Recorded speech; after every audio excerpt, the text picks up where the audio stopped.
Hello everyone, स्वागत है आप सभी का हमारे यूट्यूब चैनल पर जिसका नाम है सौरभ क्लासेस फॉर हिस्ट्री। मैं सौरभ आप सभी के अपने इस चैनल पर अभिवादन करता हूं।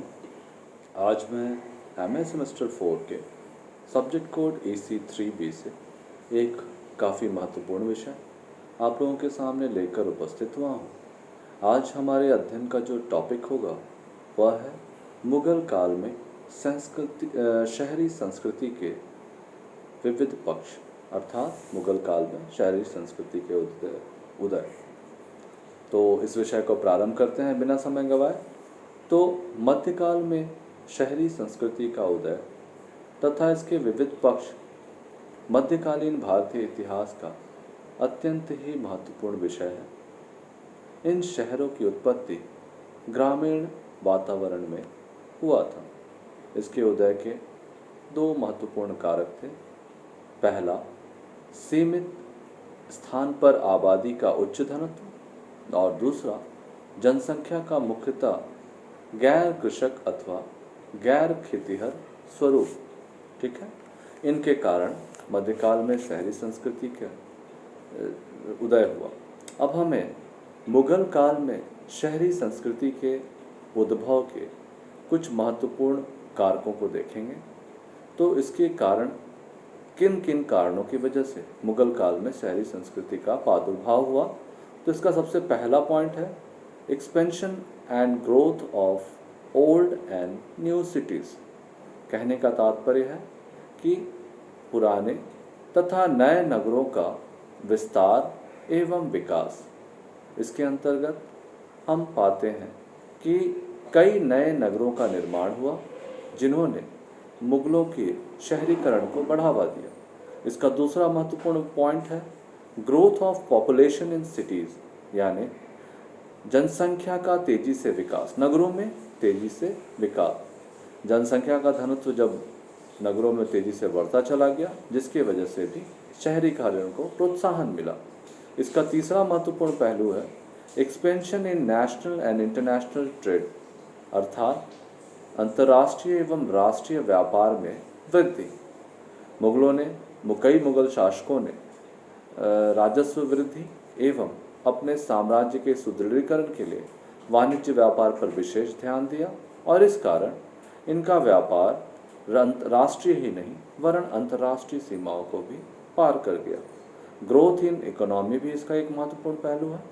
तो शहरीकरण के कारण इनकी अर्थव्यवस्था में बहुत तेज़ी देखी जाती है और इसका एक नकारात्मक पहलू भी है जो है difference between consumption and production, अर्थात उपभोक्ता और उत्पादन, इन दोनों के बीच में एक गहरी खाई उत्पन्न हो गई थी जो कि मुगल कालीन नगरीकरण की एक नकारात्मक छवि या नकारात्मक पहलू मानी जा सकती है।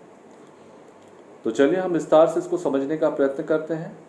मुगल काल के दौरान पुराने शहरों जैसे दिल्ली, लाहौर आदि का विस्तार हुआ तथा नए शहरी केंद्र जैसे इलाहाबाद, फतेहपुर सिकरी आदि का भी विकास हुआ। इस काल में मुगल साम्राज्य की सीमा के बाहर भी बीजापुर, विजयनगर, गोलकुंडा, कोचीन, कालीकट आदि शहर भी विकसित हुए।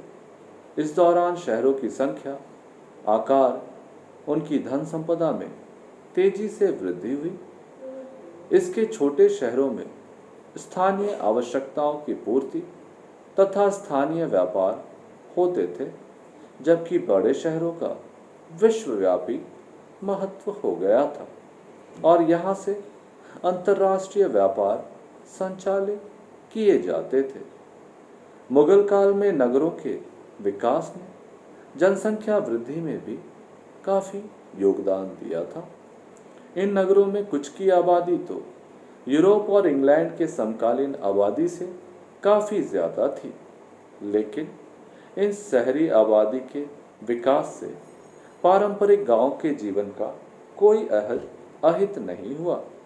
इस शहरीकरण की प्रक्रिया को अफसरशाहों, अभिजात वर्गों एवं बादशाहों सभी ने प्रोत्साहित किया। इन सभी ने शहरी लोगों की आवश्यकताओं एवं ज़रूरतों की भी पूर्ति की। इस काल में शिल्प, उत्पादन, विकसित बाजार, ऋण सुविधाएं, स्थल एवं जल मार्गों से संबद्ध संचार व्यवस्था आदि के कारण देशीय तथा अंतर्देशीय व्यापार में वृद्धि हुई। मुगल शासकों की आय का 40% हिस्सा शिल्प उत्पादन से प्राप्त होता था। मुगल बादशाहों ने आंतरिक और वैदेशिक व्यापार की वृद्धि हेतु प्रशासनिक ढांचे में भी सुधार किया। जैसा कि हमने आपको पहले बताया कि मुगल बादशाहों ने वाणिज्य व्यापार के विकास के लिए अपना विशेष रुचि दिखाई, जिससे शहरीकरण को बढ़ावा मिला। शहरीकरण की प्रक्रिया तथा आंतरिक और वैदेशिक व्यापार की गतिविधियों के कारण मुगल कालीन अर्थव्यवस्था का तेजी से विकास हुआ तथा यह काफ़ी समृद्धशाली बन गई। मुगल बादशाहों ने भी इसे प्रोत्साहित किया और इसमें रुचि भी ली। इस काल में नगरों की भौतिक आवश्यकताएं लगभग वही रहीं जो गांव के लोगों की थी।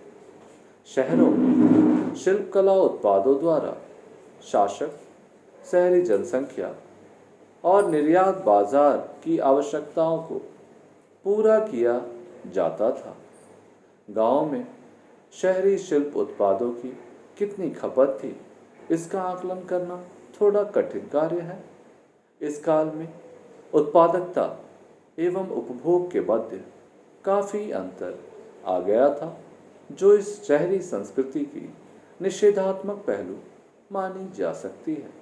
अंततः अब हम इसका निष्कर्ष देखेंगे तो हम पाते हैं कि मध्यकाल में शहरी संस्कृति के विविध पक्षों का सूक्ष्म निरीक्षण करने पर हम इस निष्कर्ष पर पहुंचते हैं कि मध्यकाल में अर्थव्यवस्था के विकास में शहरीकरण का महत्वपूर्ण योगदान था।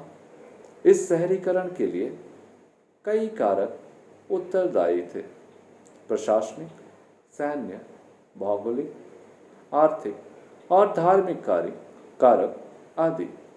ये शहरी केंद्र विभिन्न प्रकृति के थे क्योंकि उनकी प्रकारात्मक और सांस्कृतिक भूमिकाएं भिन्न भिन्न थी।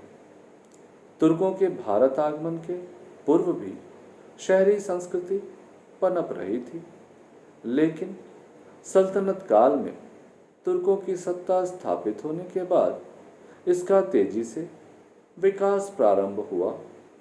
मुगल काल के दौरान शहरी संस्कृति अपने चरमोत्कर्ष पर पहुंच गई, लेकिन इन शहरी संस्कृति के विकास के कुछ नकारात्मक पहलू भी थे।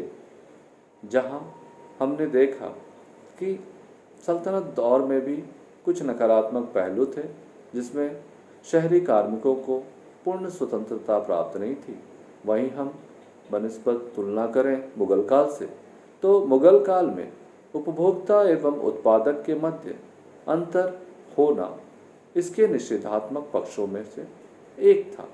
इसके अलावा शहरीकरण ने लोगों की भौतिकवादी संस्कृति अपनाने एवं अधिक से अधिक संचय करने की भावना का भी संचार किया। लेकिन इन नकारात्मक पक्षों के बावजूद भी इस शहरीकरण की प्रक्रिया ने देश की अर्थव्यवस्था को मजबूत आधार प्रदान किया। इस दौरान देश में अनेक भीषण दुर्भिक्ष एवं अकाल पड़े, जिसका प्रभाव शहरों पर भी व्यापक रूप से पड़ा। लेकिन इसके बावजूद मुगलकालीन शहरों ने अपनी शहरी गतिविधियों का संचालन जारी रखा तथा इन प्राकृतिक आपदाओं पर नियंत्रण कर देश की अर्थव्यवस्था को मजबूत आधार प्रदान किया। इस प्रकार से हमारा यह विषय यहाँ समाप्त होता है। मैं उम्मीद करता हूँ कि आपको इस विषय से संबंधित कोई भी संशय शेष नहीं रह गया हो।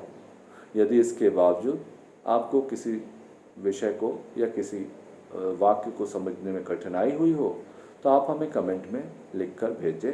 मैं उनका यथाशीघ्र जवाब देने का प्रयत्न करूँगा। तो आज के लिए बस इतना ही। हम अगले क्लास में फिर से हाजिर होंगे। तब तक के लिए धन्यवाद। घर पर रहें, सुरक्षित रहें और पढ़ते रहें।